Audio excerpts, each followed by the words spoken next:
கோமதி நாயகம் கிரியேஷன் நேயர்கள் அனைவருக்கும் அன்பு வணக்கங்கள். அதோடு கிறிஸ்மஸ் தின வாழ்த்துக்கள், அதோட புத்தாண்டு வாழ்த்துக்கள். எல்லாருமே வர்ற வருடத்துல சந்தோஷமா அன்போட பண்போட இருக்கணும்னு கேட்டுக்கிறேன். இந்த பிரார்த்தனை பண்ணிக்கிறேன். இப்போ நான் பேச போறது என்ன அப்படின்னா, திருமணங்கள் சொர்க்கத்தில் நிச்சயிக்கப்படுகிறதாம் அப்படின்னு பேசிட்டு வரேன். இதுதான் கடைசி எபிசோடு. இதில் நான் ஒரு சொல்யூஷன் சொல்ல போகிறேன். நம்மளுடைய திருமணங்கள் தவறான வழியில் போயிட்டுருக்கு அப்படின்ட்டு. அப்படி இருக்கும் பொழுது இன்னொரு விஷயம் எனக்கு முதல்ல சொல்லணும்னு ஆசை வருது. பொதுவாக நான் கோவிலுக்கு போக மாட்டேங்க. அதுபோல் மடாதிபதிகள் சுவாமியார்களையும் தேடி போக மாட்டேன். ஆனால் நான் சரஸ்வதி வித்யாலயா பள்ளிக்கூடத்தில் டீச்சராக வேலை பார்க்கும்போது எங்களோட ஹெச்எம் காஞ்சி மடத்துக்கு கூப்பிட்டு போனாங்க. அப்போ நான் கொஞ்சம் தயங்கினேன். அப்பா அவங்க சொன்னாங்க, நான் சாமியை கடவுளை பார்க்கவங்க கூட்டிகிட்டு போல, ஆனால் மனிதருள் தெய்வமாக வாழ்ந்துட்டு எல்லாருக்கும் நல்லது செஞ்சுட்டு இருக்க ஒருத்தரை பார்க்க தான் கூப்பிடுறேன்னாங்க. சரி அப்படின்ட்டு நானும் போனேன். போனதுமே எனக்கு சுவாமிகள், அதாவது பெரியவான்னு அப்போ சொல்லுவோம், அவங்க தான் பெரியவங்க, சந்திரசேகர ஜெயேந்திர சுவாமிகள். அவர் ஒருத்தருக்கு சொல்லிட்டு இருந்தார். இவங்க ரொம்ப வேண்டியவங்கனால நாங்கள் போனதும் உள்ளே கூப்பிட்டுட்டாங்க. அப்பா அவர்கிட்ட என்ன சொல்லிட்டு இருந்தாரு அப்படிங்கிறத எனக்கு ரொம்ப இன்னைய வரைக்கும் ஞாபகத்தில் நிற்கிது. ஒருத்தர் பையனை பெற்றவர் பொறுக்கு தன்னோட பையன் திருமணத்துக்கு பொண்ணு தேடணும், ஆசீர்வாதம் வாங்கிட்டு ஆரம்பிக்கலான்னு வந்திருக்கிறாரு. அப்போ இவர் சொன்னார், நீங்கள் பெண் தேடுங்க, பையனுக்கும் பிடிக்கணும், பெண்ணுக்கும் பையனை பிடிக்கணும், நல்லா விசாரிச்சுக்கிடுங்க, அதற்கு பிறகு வரதட்சணை வாங்கக்கூடாது அப்படின்னு 2-3 தடவை சொன்னார். அப்போ திருமணங்கள்ல இந்த வரதட்சணை அப்படிங்கிறது பெரிய பிரச்சனையா இருந்துச்சு. அதாவது 1994 அப்புறம் எங்களுக்கும் நல்லா அன்பா ஆசீர்வாதம் பண்ணாரு, எல்லாருக்கும் பூ கொடுத்தாரு. சில சுவாமிஜிகள்லாம் சொல்லுவாங்க, நான் போனது இல்லைங்க, ஆனால் சொல்லுவாங்க, கொஞ்சம் படபடன்னு பேசுவாங்க, வைப்பாங்க அப்படின்ட்டு. ஆனால் இவர் அப்படி இல்லை, எல்லாருக்கும் நல்ல விதமாக ஆசீர்வாதம் பண்ணார். ஸோ அவருடைய இந்த வரதட்சணை வாங்கக்கூடாது அப்படின்னு சொன்னது எனக்கு இன்னை வரைக்கும் மனசில் நிற்கிது. என்னோட கொள்கை அப்படித்தான். எங்கள் வீட்டில் எங்கள் அக்காலேருந்து பையன் கல்யாணத்துக்கு எதுவுமே வாங்கினது கிடையாது, வேண்டாம் அப்படின்னு தான் சொல்லுவோம். நாங்கள் 4 பேருமே அப்படித்தான் செஞ்சோம். இப்போ விஷயத்துக்கு வர்றேன். அடுத்தது இந்த ஜாதி மதம். போன தடவை சொன்னேன்ல, கடலில் தூக்கி போடுங்க அப்படின்ட்டு.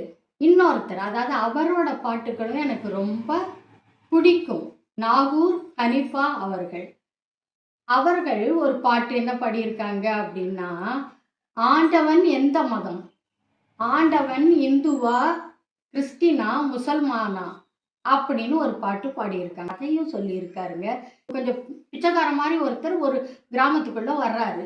அந்த கிராமத்தில் இந்து முஸ்லீம் கிறிஸ்டின் 3 பேருக்குள்ளேயும் பயங்கர சண்டைகள் நடந்துட்டு இருக்கு. அப்போ அவர் வந்ததும் எல்லாருமே பிச்சைக்காரனை நினச்சி கல்லெடுத்து அடிக்க போகிறாங்க. அப்படி அடிக்க போகும் பொழுது அவர் ஓடுறாரு. ஓடுனா முதல்ல ஒரு இந்து கோவிலுக்குள்ளே நுழைஞ்சிடுறாரு. திரும்ப வரும்போது பார்த்தா அப்படியே சன்னியாசி கோலத்தில் வர்றாரு. அப்போ இந்துக்களுக்கெல்லாம் என்னாச்சு, ஆஹா அப்படின்ட்டு கும்பிடுறாங்க. ஆனால் மற்ற 2 பேரும் முஸ்லிம்களும் கிறிஸ்டினும் துரத்துறாங்க. அடுத்தது பார்த்தா ஒரு மசூதி வருது, அதுக்குள்ளே போயிடுறாரு. போயிட்டு பார்த்தா அதே மாதிரி அந்த கோலத்தில் இருக்கிறாரு. அப்போ முஸ்லீம்கள்லாம் கும்பிட்றாங்க, ஆனால் கிறிஸ்டின்ஸ் துரத்துறாங்க. திரும்ப ஓடுறாரு, ஒரு சர்ச் வருது, அதுக்குள்ளே போயிடுறாரு. வெளியே வரும்போது பார்த்தா ஃபாதர் கோலத்தில் வர்றாரு. அப்போ அந்த 3 மதத்தினருமே விழுந்து வணங்குறாங்க. அவரை ஆசீர்வாதம் பண்ணிட்டு காணாமல் போயிடுறாரு. என்ன, அதுதான் மதங்களில் வித்தியாசம் இல்லை அப்படின்னு அவர் உபதேசிச்சுட்டு போயிடுறாரு அப்படிங்கிறத அவர் ஹனீஃபா அவர்கள் சொன்ன கதை. அடுத்ததாக மலையாளத்தில் ஜேசுதாஸ் அவர்கள் பாடிய பாட்டு, எனக்கு அவரோட பாட்டுக்கெல்லாம் ரொம்ப பிடிக்கும்.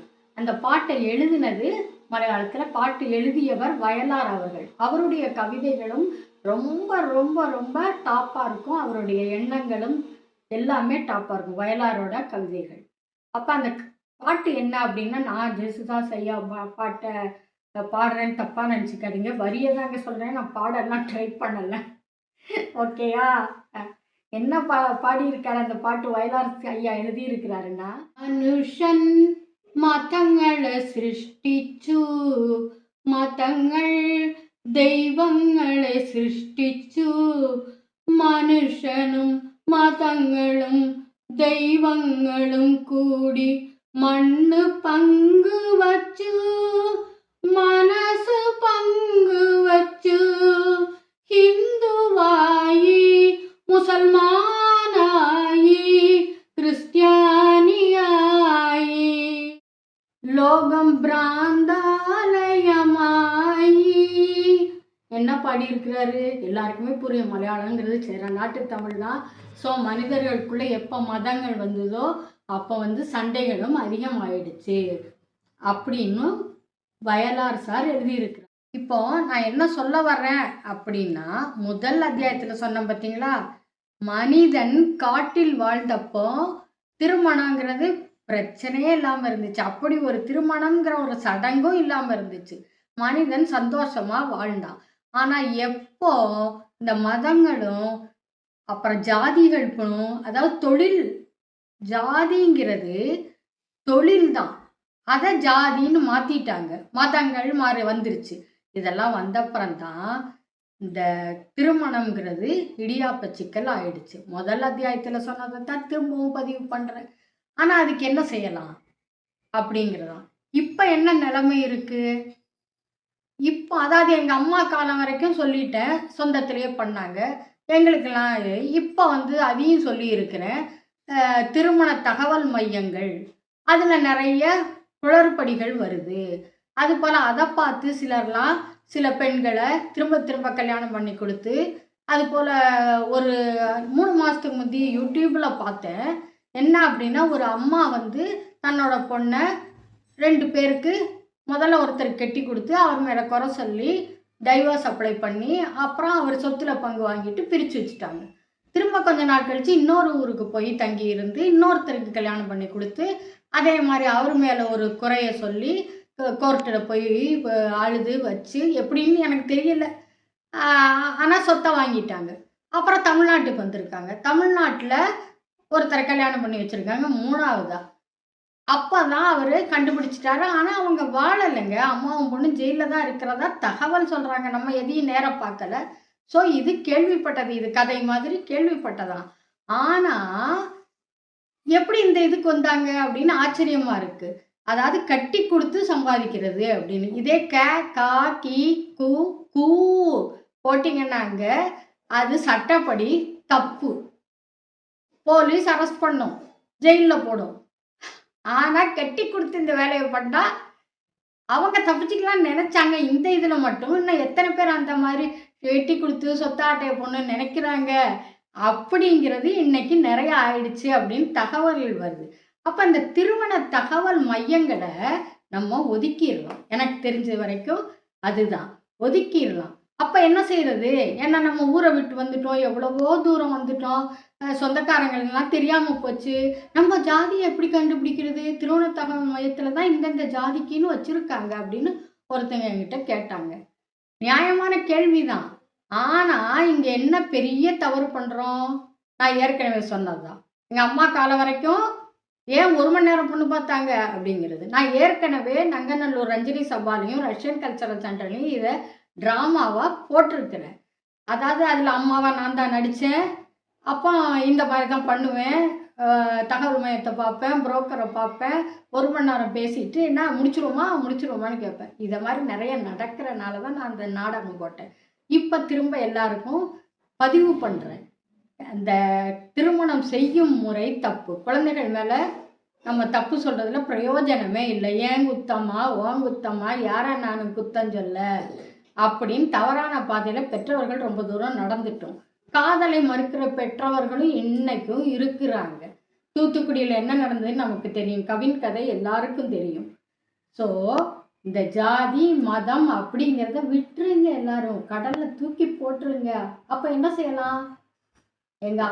நான் இப்போ என்ன சொல்ல போகிறேன் அப்படின்னா, ஒரு பழமொழி சொல்லுவாங்க. பழமொழியா என்னன்னு தெரியாது எனக்கு, ஆனால் சொல்லுவாங்க, சொல்லடைன்னு சொல்லலாம். பழைய கல் புதிய முந்தையில் அப்படின்னு சொல்லுவாங்க. அதைத்தாங்க நானும் சொல்ல போகிறேன். பழைய காலத்தில் எப்படி பண்ணாங்க, ஆனால் அதை புதிய முந்தையில் கொடுக்கலாம் அப்படின்னு சொல்கிறேன்.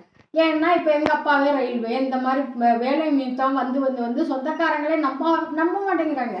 இப்போ திடீர்னு கல்யாணத்தப்போ சொந்தக்காரங்களை தேடி போகும்போது அப்படியா ஓன் பொண்ணா ஓன் பையனா அப்படின்னு சொல்லி இப்போ நானே என் பையனுக்கு பார்த்தேன். அதாவது தெரிந்த இப்போ பழக்கானவங்க ஓகே கொஞ்சம் சொல்லுங்க அப்படின்னா, ஆனால் என் பையனுக்கு பொண்ணு சொல்லல. ஏன்னா நம்ம இப்போ தானே பழகிருக்கோம் அப்படின்னு நினச்சாங்களோ என்னமோ. அவங்க நினைச்சது நியாயம்தான், ஆனால் சொல்லலை. அப்படி இருக்கும் பொழுது நம்ம இனிமே அதை ஃபாலோ பண்ண முடியாது. ஆனால் நானே சொல்கிறேன், அதான் என்னோட குடும்பத்திலே எல்லாரும் அப்படித்தான். ஜாதி மதம் எதுவும் கிடையாது. என் கணவர் கூட இப்போ வேளாங்கண்ணிலையும் பிள்ளைகளுக்கு மொட்டை போட்டிருக்காங்க. ஸோ அந்த ஜாதி மதத்தை பற்றி நாங்கள் நினைக்கல. அதே மாதிரி எல்லாருமே அதை தூக்கி போட்டுட்டு என்ன செய்யலாம்? நீங்கள் ஒரு ஊரில் இருப்பீங்க, அதாவது இந்த தெரிஞ்ச ரொம்ப ரொம்ப வருஷமாக பழக்கம் இருந்தவங்க இருப்பாங்க. அந்த மாதிரி பழக்கம் உள்ள குடும்பத்தில் நீங்கள் அதை பிள்ளைகளுக்கும் ஒருத்தருக்கு ஒருத்தர் பழக்கம் இருக்கணும். சின்ன வயசுலேருந்து இல்லை ஒரு 5 வருஷ பழக்கம், அவங்க நல்லவங்க அப்படின்னு தெரியுது, நம்ம கொள்கைக்கு ஒத்து போவாங்க அப்படிங்கிறது தெரியுது. அப்படிங்கும் பொழுது நீங்கள் இருக்க ஊர்லேயே எத்தனை ஊருக்கு போனாலும் சரி, எந்த ஊரில் உங்களுக்கு அதிகபட்சமாக ஒரு குடும்பத்தை பழக்கம் இருக்குது அப்படின்னா, தயவு செய்து அந்த குடும்பத்தில் இதைத்தான் சொன்னேன், பழைய கல் புதிய முந்தேன். அந்த குடும்பத்தில் பிள்ளைகளும் ஒருத்தருக்கு ஒருத்தர் பழகி தெரிஞ்சவங்களா இருந்தால் அப்படி பார்த்து இனிமேல் திருமணம் செய்யணும்னு எல்லாரும் முடிவெடுங்க. இதுதான் நம்ம தவறான பாதையில் வந்து நம்மளும் கஷ்டப்பட்டு பிள்ளைகளையும் கஷ்டப்படுறதுக்கு இந்த சொல்யூஷன் தான் ரொம்ப நல்ல சொல்யூஷன் நான் நினைக்கிறேன். நீங்கள் என்ன நினைக்கிறீங்க?